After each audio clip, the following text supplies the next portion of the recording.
আজ বিকেলবেলা হঠাৎ করেই আকাশে একটা অদ্ভুত রকমের জিনিস দেখেছি। এটা যদি তোমরা দেখে থাকো অবশ্যই জানিও। তো আজকে বিকেল থেকে অনেক কাজকর্ম করতে হয়েছে, কারণ কি সন্ধ্যের মধ্যেই দিদিরা জামাই ষষ্ঠীর জন্য বাড়িতে আসবে। মা এদিকে পুজোর জোগাড়জাটি থেকে বাবা এদিকে জামাই ষষ্ঠীর মিষ্টি সবকিছু এনে রেডি করে রেখেছে।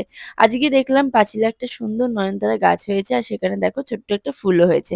তারপর ছাদে যাওয়া মাত্র দেখি অদ্ভুত রকমের জিনিসটা, এটাকে কাইন্ড অফ রেইনবো বলা যায়, কিন্তু এটাকে কি বলে আমি প্রপারলি জানি না। তোমরা যদি জেনে থাকো অবশ্যই কিন্তু কমেন্টসে জানিও।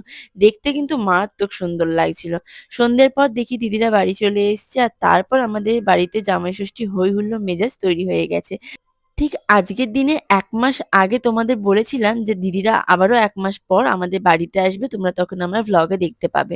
তাই হয়েছে। আর তারপর রাতের ডিনারে মা পানিরের তরকারি করেছিল। সেটা খেয়ে-দেয়ে সবাই মিলে অনেকক্ষণ গল্প আড্ডা করে এখন ঘুমাতে যাচ্ছি। আজকের ভিডিওটা এইটুকু। বাই।